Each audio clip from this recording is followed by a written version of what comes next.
A gente vai falar sobre sexualidade feminina e vamos abrir esse assunto e falar de forma muito aberta, porque afinal de contas a gente precisa, nós mulheres precisamos falar sobre a sexualidade feminina, porque afinal de contas os homens, eles falam muito sobre isso e a gente precisa falar também, né, meninas? Aqui ao meu lado está a Sara Luana, que é psicóloga, e a Adélia Maria, que é do Coletivo de Mulheres, esse grupo que foi criado em 2018, que foi criado aí conforme as angústias de um coletivo de mulheres de Porangatu, para falar também sobre os direitos femininos. E aqui a gente vai quebrar esse tabu falando sobre sexualidade. A mulher precisa se conhecer mais, precisa estar mais apta a esse assunto, a falar sobre esse assunto e conhecer o próprio corpo. Muito bom dia para vocês. Bom dia a todos. É um prazer muito grande poder estar falando, abordando essa temática aqui na TV, no rádio, pela internet também, muitos nos acompanham.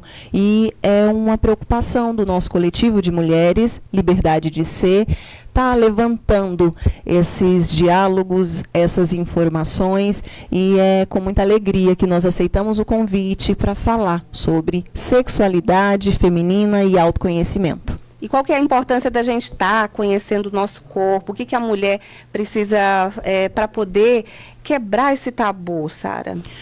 Veja, é muito importante ter a verdadeira compreensão, né? Falar de sexo é algo específico, é o ato em si, e a sexualidade engloba muitos outros aspectos, aspectos biológicos, aspectos sociais, aspectos interpessoais, né, de autoconhecimento. E veja, como você disse, falar sobre sexualidade feminina é um tabu, né? Foi construído ao longo da sociedade uma dificuldade muito grande sobre essa abordagem. Nós, como mães, mulheres, como é que foi na nossa infância? Será que nós ouvimos falar sobre o corpo feminino? Como é para o corpo feminino a forma de se sentar, a postura, o que a menina fala? E muitas vezes isso vai além, que parte dos nossos pais, dos nossos cuidadores, vai além de uma simples orientação. Às vezes vem para nós de uma maneira muito ruim, muito agressiva, que castra mesmo. E nós crescemos com essa dificuldade de compreensão e de naturalização da fala da sexualidade, né? E aí a gente leva isso para a vida adulta. Na juventude, que se inicia muitas vezes, e na vida adulta, com relacionamento, com parceiros, e isso é um problema. Tantas mulheres a gente acompanha em ouvir que trazem as demandas a nós, do coletivo, ou até mesmo muitas no consultório, que têm problemas ligados à sexualidade, ao relacionar-se. O corpo vai somatizando muitas questões que não são compreendidas, entendidas, aceitas e trabalhadas.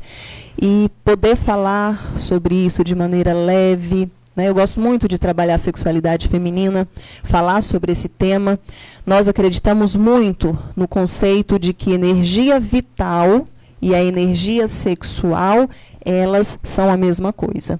Então, quando a gente identifica uma pessoa, por exemplo, que vem ao consultório, com queixas depressivas, ansiosas, que tem um rebaixamento, um certo embotamento, a gente já pode olhar, é um sinalzinho de alerta que essa pessoa pode estar vivendo com questões e conflitos ligados à sexualidade, né? Físicos, muitas vezes, e outros internos, psicológicos e emocionais.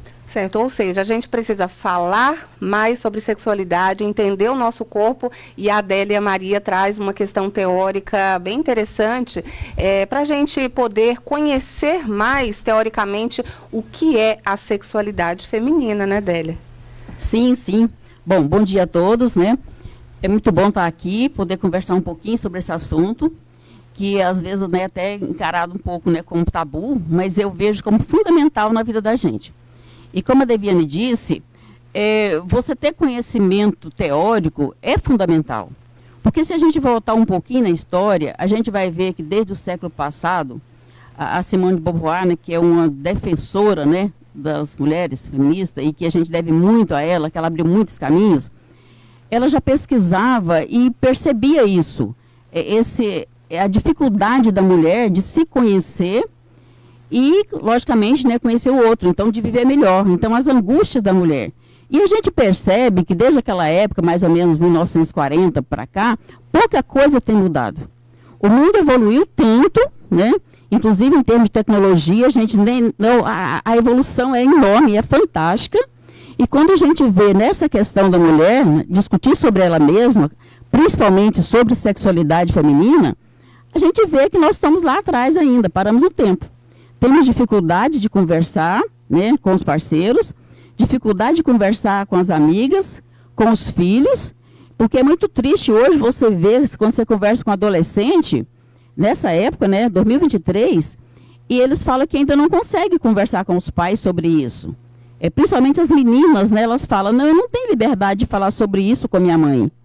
Então, às vezes, conversa pouco, né, tem pouquíssimo conhecimento teórico e já parte para a prática. Ao meu ver, é muito complicado. Eu acho que, como professora, eu acho que conhecimento é a base de tudo. Então, você conhecer, né, ler um pouco, discutir. Se você tem dificuldade de abordar o assunto, vamos atrás dos livros, né? Vamos ler bastante, vamos aprender um pouco, porque aí você já vai ter um pouco de segurança e para falar sobre o assunto. Até mesmo para você ter uma conversa abertamente com a sua filha, seja de mãe para filha, ou até mesmo de pai para filha também, eu acredito, porque tem pais também que criam filhas sozinhos, então a gente precisa entender também, desde a infância, como tratar a sexualidade, porque, como você disse, traz uma série de consequências futuras para a menina que não entende muito bem ou não sabe lidar muito bem com isso, né, Sara? Justamente, né?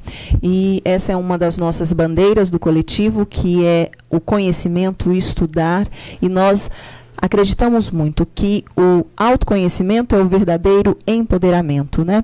E à medida que a gente se abre para o diálogo, se abre para conhecermos, a gente pode passar as nossas necessidades, as nossas demandas para quem está à nossa volta, para o nosso próximo mais próximo, que muitas vezes são os nossos filhos ou o nosso parceiro. Então, é tão importante levantar esse diálogo, levantar essa bandeira. Nós temos esse cuidado muito grande. Eu estou batendo nessa tecla para que isso fique mesmo registrado. A necessidade do autoconhecimento, a necessidade de cair por terra a dificuldade em falar. Hoje eu vejo muito no consultório mulheres que estão casadas há muitos anos, né?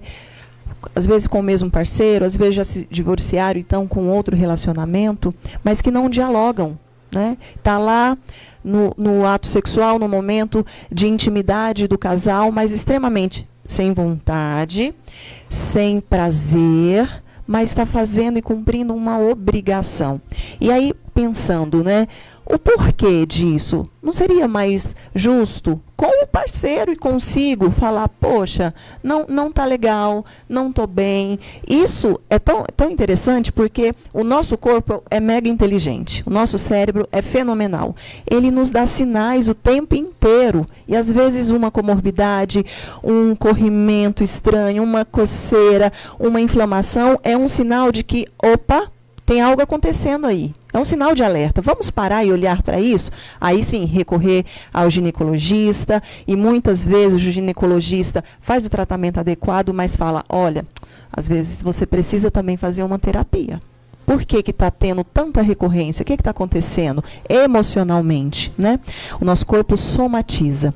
E aí muitas mulheres são submetidas a essa obrigatoriedade, que muitas vezes é imposta pela religião, pela sociedade, por esses padrões. Foi ontem que nós fomos a Novo Planalto? Anteontem? Dia 8, antes de ontem. Dia 8, nós fomos dar uma palestra em Novo Planalto para mulheres da educação. E no caminho eu estava lendo uma manchete que um tal líder de tal religião afirmou, não sei se alguém viu essa manchete, afirmou que as mulheres são obrigadas a satisfazer o esposo mesmo cansadas, mesmo sem vontades. Onde é que está escrito? Onde é que tem essa obrigatoriedade? Quando isso é encarado dessa maneira, isso é uma violência. E o ato em si, né, do esposo exigir isso da mulher sem ela querer, isso já é considerado. Depois a nossa colega pode abordar essa questão da violência praticada do crime, mas também por esse líder de infundir na cabeça das pessoas esse tipo de conceito. Isso é um desserviço. A luta que nós tentamos, que tantas outras mulheres passaram, por tantas outras mulheres que já morreram vítimas de uma relação abusiva, por se negar ou por manifestar o seu desejo, o seu interesse ou não. Então, isso é um assunto tão sério que tem que ser tratado com tanto respeito. E a gente vê isso, né, Délia? Muito. E diálogo, né? Conhecimento e diálogo. Eu vejo... agora, se nós mulheres não temos conhecimento do nosso próprio corpo, que às vezes você tem conhecimento do corpo físico, mas você não tem conhecimento do corpo emocional. Você não sabe onde estão as suas zonas de prazer. Quando eu li um livro, que a Sara já vai falar sobre ele, e tinha um exercício que eu achei muito interessante, que falava da mulher se olhar no espelho, não só para ver o seu corpo físico, mas para se olhar no espelho e ir se tocando para descobrir onde estavam as suas emoções, onde você sentia mais prazer ou não. Eu achei isso fantástico. E lógico, como eu sou muito curiosa, né, eu fui fazer o teste. E é fantástico, fenomenal. Comecei a conversar com minhas amigas, perguntar quem conhecia, quem fazia isso, e as pessoas até assustavam. Ficam até retraídas, né, Délia? Sim, inclusive homens. Quando você fala alguma coisa a respeito com o homem, ele assusta, muda de assunto, porque eu acho que assim, ele sabe tão pouco teoricamente sobre o assunto, que por isso que ele não quer conversar. Tá? Aí eu me pergunto, tá? Será que realmente, do jeito que as coisas estão, que a gente sabe que a pessoa muito jovem, ela já começa a partir para a prática e vai praticando, não dá certo com um parceiro, ela pula para outro, um segundo, um terceiro, um quarto. Aí eu fico me perguntando, e onde está a questão do prazer? Será que essa pessoa tem consciência do que ela está sentindo? E o outro? Então, se eu não tenho consciência do meu próprio corpo, dos meus sentimentos, será que o outro vai ter? Então, quando a Sara fala dessa história, é até um religioso, né, que falou sobre isso. Sim. Que a mulher, mesmo cansada, ela tinha que estar disponível para o marido. Aí, na hora, eu perguntei, falei, ele é religioso, né, de certo, ele deve, né, viver meio recolhido. Mas será que todo homem cansado também pensa isso? Porque o homem também cansa. E a gente sabe que ele tem lá as dificuldades. Então, é tanta ignorância. Eu acho que a gente se conhecer, conversar, manter um diálogo franco, para saber dos medos, né, e dos outros, e se descobrindo, isso é fundamental. Por isso eu bato na tecla, certo, das leituras. E como a Délia disse, buscar esse conhecimento, buscar a autopercepção, não significa que você vai estar sinalizando que você está à disposição, que cada hora você vai estar trocando de parceiro, que você vai estar totalmente entregue para a realização do seu prazer pura e meramente, porque, como ela mesmo disse, nem sempre. E eu vejo isso. Às vezes, o paciente vem no consultório, seja mulher ou homem, não importa, que tem uma vida sexual ativa, ativíssima até, mas vem com vazios profundos. Por quê? Porque satisfazem uma parte, e às vezes muito mal satisfeitas, né? Não olham para o todo. Um dos pilares do adulto saudável, eu sempre falo isso, abordo esse tema, é relacionamento / sexualidade. Basta ter um parceiro ou uma parceira que você confie, que te respeite, que seja fiel, que seja companheiro, cúmplice. Não basta. É importante, fundamental, mas não basta. Precisa haver uma vivência da sexualidade, do sexo entre o casal, entre a parceria, extremamente prazerosa. E isso só é possível se esse casal tem a mesma abertura para estar dialogando. E aí vem o exemplo que a Délia deu do livro, e eu costumo acompanhar algumas mulheres nesse processo do desenvolvimento da sexualidade, que a gente dá o nome de My Moment, o seu momento, né? E aí o papai se encarrega, as mulheres casadas, de dar um passeio com as crianças, para que a mulher passe aquele momento sozinha, conhecendo o seu próprio corpo. E não, muitas vezes fala, ai meu Deus, lá vem a psicóloga que, né, vai querer orientar de maneira inadequada, falar sobre masturbação. Não, o autotoque é importante, acontece, mas não necessariamente com esse fundo de só sentir o prazer. Né? O toque, como a Adélia disse, de ir para o banho e sentir cada pedacinho do seu corpo, a sensação que isso representa, estimular o olfato com um sabonete cheiroso, com um óleo de massagem, ir para frente do espelho e olhar o teu corpo, olhar inclusive as coisas que você não acha legal, que você está desconfortável, mas aceitar essa realidade e se empenhar para melhorar, por que não? Por que não? E aí a gente vê o quê? Possibilidade de uma alimentação adequada, mais saudável, a prática regular todos os dias da atividade física, né? Diminuição de estresse, diminuição de pressões, isso tudo interfere diretamente. Tem um problema muito recorrente, que é um transtorno, que é a DSH, a síndrome da disfunção sexual hipoativa, que é algo que acontece, que é muito recorrente em mulheres, que é a diminuição do desejo, do libido, da lubrificação por um tempo maior de 6 meses. E aí é aquilo que eu falei anteriormente, é o sinal de alerta. Puf, acendeu a luzinha. Tem alguma coisa de errado acontecendo no meu contexto familiar ou internamente. Que aí a gente precisa olhar os sintomas, olhar os sinais e buscar um tratamento. O nosso tempinho, infelizmente, está encerrando por aqui. A gente gostaria muito de estar explorando mais sobre esse assunto. Até num segundo momento, a gente quer trazer vocês aqui para falar mais sobre sexualidade feminina. Ou seja, a gente precisa ter aquele autocuidado, aquele autoconhecimento, se conhecer mais, se gostar mais e, consequentemente, a gente vai viver muito melhor, né? Porque, afinal de contas, os homens gostam de falar e se conhecer com relação a esse tema. A gente precisa também conhecer sobre a sexualidade, a nossa sexualidade, né, Délia? Encerrando, eu quero que você fale para a gente sobre esse livro, essa indicação que você faz para as mulheres que estão nos ouvindo e nos assistindo. Ok. E acho que nós também gostamos, né? Às vezes a gente sente inibido de começar o assunto, mas a gente sabe que isso é bom.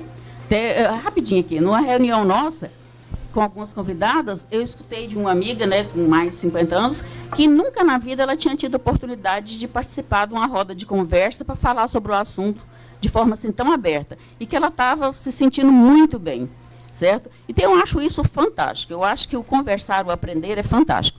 E eu gostaria de deixar, então, como sugestão, já que o tempo está curto, e nós não somos donos da verdade, mas nós somos incentivadores a buscar o conhecimento, tá? Então, esse livro aqui, acho que dá para ver. Não sei se dá para ver aqui. Você mostrando o livro que está no seu colo. Acho que esse aqui chama Descobrindo o Prazer. Sim. Eu acho que esse aqui é fundamental. Esse livro é uma bíblia para todas as mulheres. Eu acho ele assim, e para os homens também, porque eu acho que não consigo separar muito essa questão do conhecimento entre homem e mulher. Porque a gente está falando aqui de casal, né, uma mulher, mas poderia ser do mesmo gênero, então isso não vem ao caso. Eu acho que entre as pessoas que estão se relacionando, eu acho que a busca do conhecimento e o diálogo é fundamental. Então, outro livro que eu gostaria de deixar também é esse aqui, chama Cama na Varanda. Também é um livro muito bacana. Ele conta, inclusive, a história da mulher, fala desde lá, mais ou menos, 10 mil anos antes de Cristo, quando a mulher era deusa, né, respeitada como deusa, responsável por toda a criação, até vem os nossos dias. E falar das nossas angústias, né, as nossas descobertas. Então, eu vejo, pelo menos esses 2 livros, eu acho que eles são, assim, fundamental para a gente começar a discutir sobre o assunto. E gostaria muito, se desse para a gente ter outras oportunidades, também no grupo, lá no coletivo, nas redes sociais, se vocês quiserem deixar alguns questionamentos. Como eu disse, nós não somos donos da verdade, certo? Mas nós estamos buscando o conhecimento. E o que a gente aprende, a gente quer dividir, certo? Gostamos de dividir, porque eu acho que é assim que a gente cresce. Muito obrigada pela participação de vocês. A gente tem um encontro no 3º bloco. Vamos falar sobre a Lei Maria da Penha com a advogada Leiliane Andrade. E numa nova oportunidade a gente vai trazer vocês aqui. A gente vai para o intervalo e daqui a pouco a gente se encontra.